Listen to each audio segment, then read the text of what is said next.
Assalamualaikum warahmatullahi wabarakatuh. Oke, kembali lagi dengan saya di mata kuliah. Kali ini adalah mata kuliah tentang gizi dalam kesehatan reproduksi.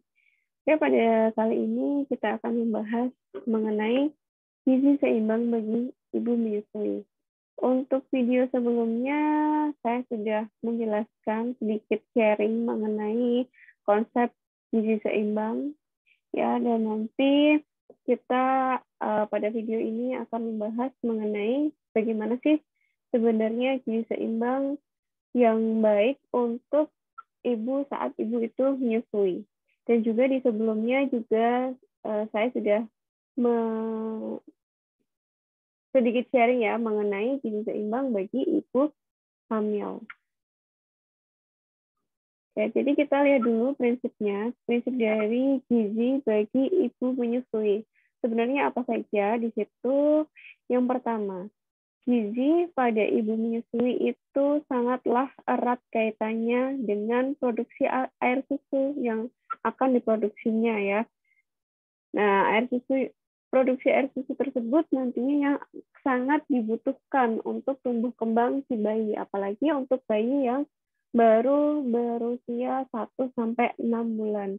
Nah, itu pastinya harus membutuhkan ASI eksklusif. Jadi produksi ASI pada saat ibu menyusui itu harus bagus.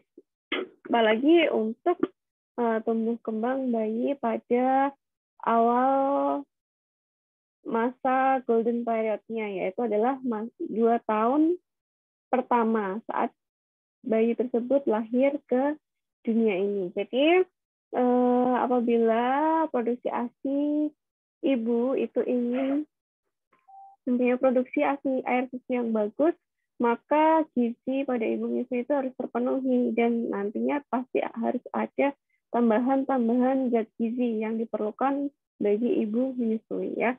Jadi bila pemberian ASI itu berhasil baik, maka nanti berat badan bayi yang disusuinya pun akan meningkat. Jadi nanti bayinya akan mempunyai integritas kulit yang baik, kemudian tonus ototnya juga baik, dan juga kebiasaan makan si bayi yang memuaskan. Karena apabila ibu menyusui, produksi ASINya bagus, maka nanti bayinya juga akan mengkonsumsi, akan minum ASINya dengan baik juga. Nah, ibu menyusui itu tidaklah terlalu ketat ya dalam mengatur nutrisinya. Yang terpenting adalah makanan yang menjamin pembentukan air susu yang berkualitas dalam jumlah yang cukup. Pastinya harus cukup untuk memenuhi kebutuhan bayinya. Nah, dalam gizi ibu menyusui itu ada berbagai faktor yang akan mempengaruhinya. Nah, yang pertama itu nanti untuk pengaruh makanannya pada ibu menyusui nanti akan berpengaruh terhadap volume ASI yang diproduksi per harinya itu berapa, itu tergantung dari nutrisi yang dikonsumsi oleh ibu.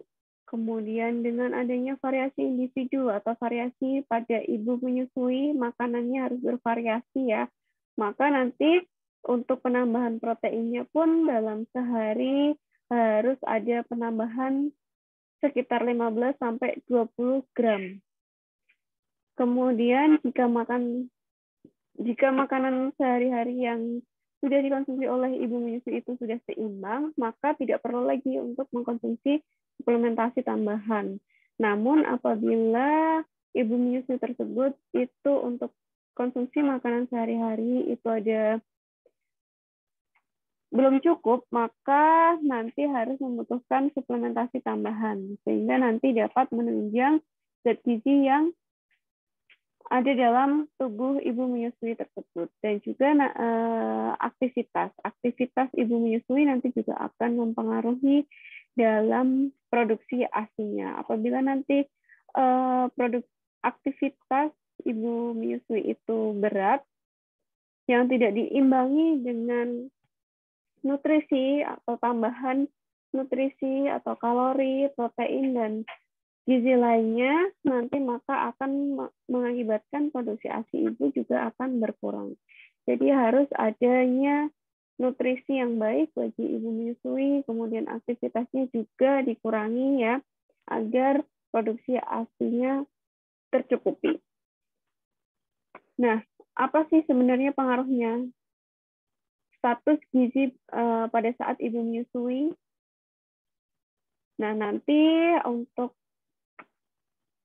status gizi pada ibu menyusui itu apabila kebutuhan nutrisi selama laktasi didasarkan pada kandungan nutrisi air susu dan jumlah nutrisi penghasil susu itu baik, maka nanti produksi ASI-nya juga akan baik. Ya, ibu menyusui jadi disarankan untuk adanya tambahan zat makanan. Gunanya untuk apa? Ya, gunanya tadi untuk produksi ASI-nya agar lebih lancar, lebih banyak, dan juga untuk aktivitas ibunya itu sendiri. Apabila nanti ibunya masih bekerja, maka nanti nutrisinya juga harus lebih banyak lagi karena aktivitasnya otomatis nanti akan lebih berat. Ini adalah tabel dari perbandingan angka kecukupan energi dan zat gizi pada wanita dewasa, dan ada tambahannya bagi ibu hamil dan juga pada ibu menyusui. Nah, ini bisa dilihat untuk di tabel. Zat gizi yang harus dipenuhi ada energi, protein, vitamin A, D, E, K, tiamin, riboflavin, niacin, vitamin B12, asam folat, pyridoxine, vitamin C, kalsium, fosfor, zat besi, seng, yodium, dan selenium. Nah, kalau untuk wanita dewasa, untuk kalori yang harus dicukupi dalam perharinya itu adalah 2.200. Kemudian kalau wanita tersebut sedang hamil, maka otomatis harus ada penambahan energi, yaitu sebanyak 285 kalori. Kemudian kalau misalkan wanita dewasa tersebut itu sedang menyusui, maka pada saat bayi umur 0-6 bulan, maka wanita tersebut harus ada penambahan sebanyak 700 kalori. Kalau bayi tersebut sudah berumur 7-12 bulan, maka penambahan kalorinya itu sebesar 500. Ya, jadi untuk penambahan energi, untuk penambahan kalori pada ibu menyusui pada umur bayi yang masih umur 0-6 bulan lebih banyak kebutuhannya daripada pada saat nantinya bayi sudah berumur 7-12 bulan. Dan juga pada saat wanita atau pada saat wanita tersebut hamil, penambahan kalorinya juga lebih sedikit daripada saat ibu menyusui tersebut menyusui bayinya pada saat umur 0-6 bulan. Begitu pula dengan protein. Pada wanita dewasa itu anjurannya adalah 48 gram per hari. Tapi pada saat ibu tersebut hamil, maka ditambah lagi 12. Jadi untuk proteinnya sehari harus 600 gram per hari. Kemudian apabila saat menyusui ya ditambahkan 16 berarti 48 ditambah 16. Kalau saat menyusuinya adalah yang 0-6 bulan. Kalau 7-12 bulan ya ditambahnya adalah 12. Untuk zat gizi lainnya juga sama ya, seperti itu. Ini adalah kebutuhan zat gizi yang diperlukan untuk wanita dewasa. Ini adalah kebutuhan penambahan zat gizi yang diperlukan pada saat ibu tersebut hamil.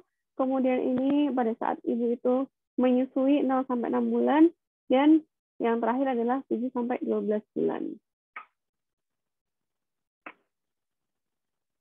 Kemudian pasti ya, biasanya di Indonesia ataupun di Jawa ya khususnya itu ada banyak mitos yang tersebar di masyarakat ya. Jadi ada ibu hamil, ada mitos untuk ibu menyusui, ada juga mitos untuk bayi dan lain sebagainya. Nah, ini adalah mitos mengenai pada saat pantangan makanan pada saat ibu itu menyusui. Kita kita lihat di situ adalah apakah mitos, apakah fakta. Mitosnya ibu itu dilarang makan ikan laut karena dianggap menyebabkan ASI menjadi asin. Tapi ternyata faktanya itu adalah mitos ya. Tetapi ternyata faktanya bahwa sebenarnya kandungan ikan laut tersebut itu adalah merupakan sumber protein, sumber mineral dan lemak yang sangat bagus bagi tumbuh kembang si bayinya. Jadi apapun yang dimakan ibunya karena nanti untuk sumber produksi ASI, maka nanti zat gizi yang ada dalam tubuh ibu akan tersalurkan ke bayi melalui ASI.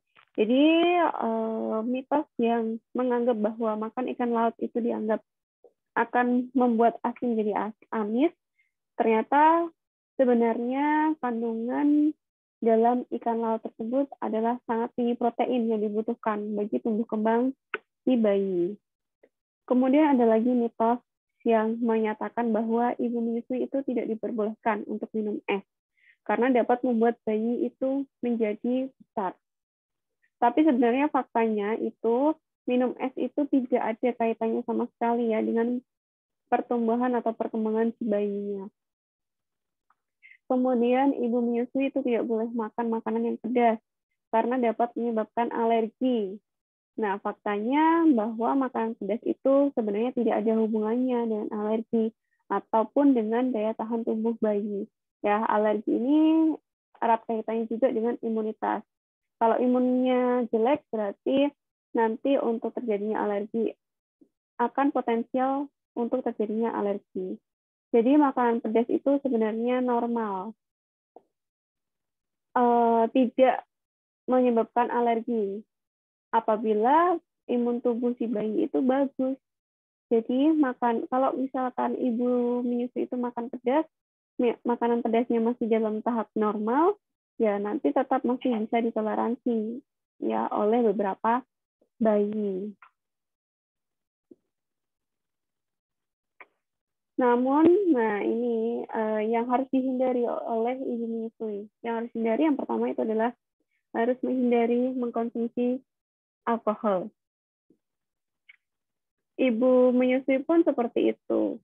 Sebenarnya wanita dewasa pun juga tidak boleh ya, harus menghindari untuk mengkonsumsi alkohol. Kemudian jangan minum obat-obatan kimia.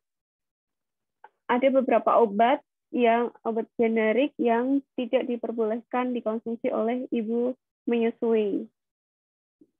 Seperti misalkan ibuprofen, ya, itu juga tidak boleh dikonsumsi oleh ibu menyusui. Jadi kalau untuk ibu menyusui, lihatlah apabila ingin minum obat, lihat apakah tersebut kontraindikasi, indikasinya boleh diberikan pada ibu menyusui atau tidak.